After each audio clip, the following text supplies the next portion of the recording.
Hello mga stories! Welcome back to our channel. Yun. At kakapanood ko lang ng mga yung mga content tungkol sa mga scammer na nire-report o yung mga nire-report at na-aresto doon sa sa may India o Pakistan man lang. Kasi ang dami kong nanonood ako ng mga content tungkol sa yung pinapavirus yun sa yung mga scammer sa India. Minsan nga nagbubunyag talaga na para oy scammer ka ganun. Yung pinapanood ko yung mga pero hindi yung topic yun hindi yung topic tungkol doon. Ang topic ito yung nangyari sa Barako Fest 2025. Well, andun ng mga content creators, yung mga bibigatin, yung mga like si Tony Fowler, si Boss Toyo, nandun pa, di ba? Even si Basianda nandun, okay. So, ito ang issue. Papanoorin natin, ito yung nangyari sa pagkanta, di ba? Kakanta siya at medyo merong sabi siya ng saloobin. Panoorin natin to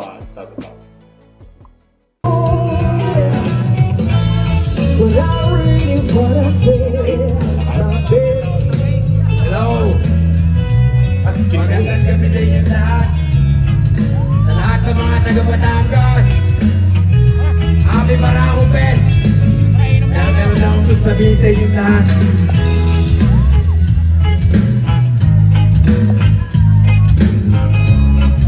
Yung nanalo ng 1 million kanina, sana makapag-isip ka. Sana yung mga pinangakuha nyo, ibigay mo yung para sa kanila. Magsalita ka lang. Kaya lang natin yung nagawa ka na sige, magsalita ka lang dyan. Okay? Pagin natin.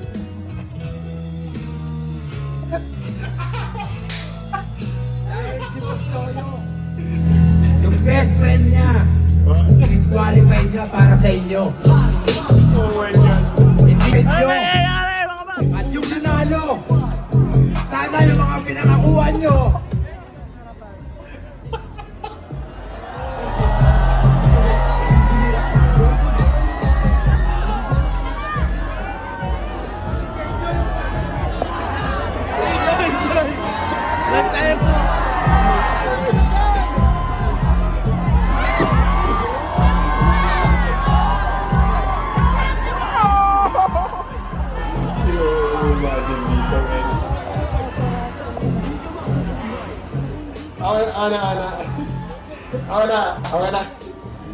Okay na daw, men.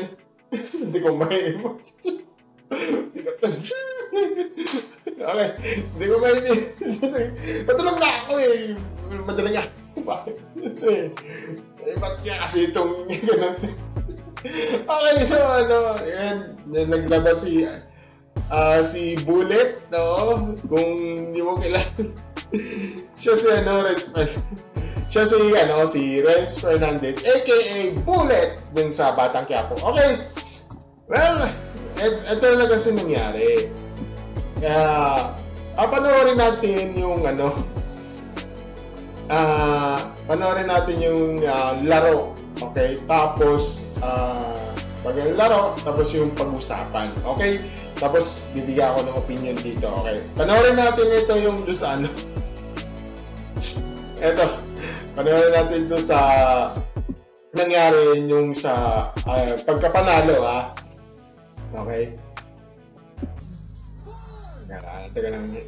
Alam mo, naghang to alam ba na kasi ito Ayun.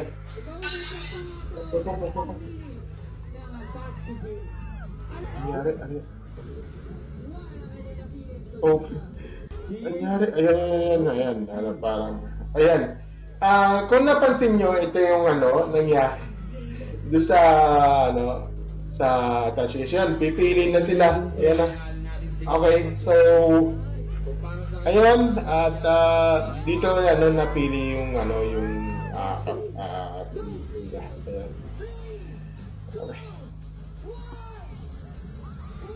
At yun na nga at yun ang napili yung isa yung kasama, hindi ko alam anong pangalan niya.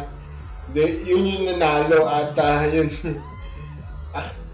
ayan nangyari parang nadismaya si Bullet. Okay? So, kitang-kita niya parang hindi siya masaya, parang nadismaya. Saan nangyari? Ayun. Diba ayun, parang na siya yung, parang nasuklaban ng langit at lupa. Ayan. At nangyari ito, bago ito nangyari bago maging yung parang pilian ng attache case. At ito yung nangyayari. Ito yung napag-usapan nila.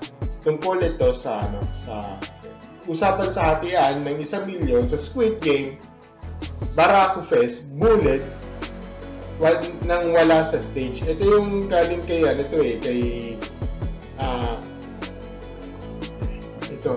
yung galing mention ko na okay naman. Ito si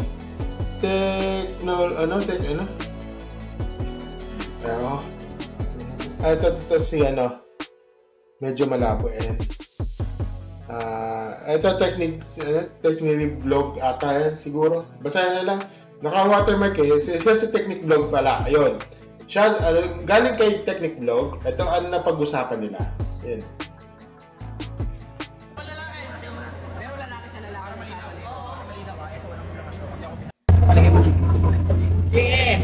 Sa amin yun ayun. Ito yung napag-usapan nila ngayon sa dapat ang plan dapat nila sa 1 million dapat hati-hatiin nila yung lahat. Yan yung plano nila dapat sa parang hati-hatiin sila. Hindi yung parang tatakasan lang. Ewan ko lang yun yung usapan parang hatian sa 1 milyon. Yan kasi sabi usapan wala talaga ang plano nila. Hatiin nila lahat sila, dapat walang talo. Yan ang balak niya yung ganun hindi pa ang ginawa niya yung nanalo parang sinolo ata. Hindi ko alam kung sinolo ata o hindi ko alam kung ano yung context nun. Ang comment nyo sa baba, ano nangyari, di ba? Kasi alam mo naman, kahit sa TikTok, ang daming one-sided dito. Hindi ko alam, nagiging out of context yung iba dito Kayo, ano pa yung nangyari? Bakit? Yun ba yung parang sa akin lang kasi ewan ko lang yung mga usapan. Bakit parang gusto nilang hatian? Ewan ko lang kasi may dito na iba kasi kailangan ko ng 1 minute kasi kailangan ko ng parang sapat na kailangan ko ng parang panggastos sa pangailangan namin ganyan. Hindi ko alam ano bang kasi dito pa lang parang ewan ko lang kasi wala kasi dito. Alam mo yung mga ganyan kasi wala naman sa kasulatan yan kung sino man nanalo dun na yun, kanya na yun. Pero yung ewan ko lang dyan pala parang tinakbil mo na masasabi ko dyan wala naman sa kasulatan yan o sige, nag-usapan kayo kung sino man yung tumakbo yan wala tayong magagawa. Wala tayong kasulatan diba? Wala tayong kasunduan. Kasi there's a verbal lang parang verbal lang yan Wala naman na tayong napirmahan diba? At saka ang mali pa dito, binroadcast mo pa talaga yan. Binroadcast mo yan binroadcast mo lang yung siya, parang pinaya mo sa buong Batangas, sa buong stage. Ang mali nga lang dito, inagawan mo pa ng mic, tapos nagsasalita ng sa loobin habang nagpe-perform yung banda dito. Wala nang magawa kasi sila, parang nagsasalita ng sa loobin. Dapat sa 1 million ganda dapat sinasabi mo. Alam ko yun. Mamimigay mo lang. Pero wala sa kasulatan yun.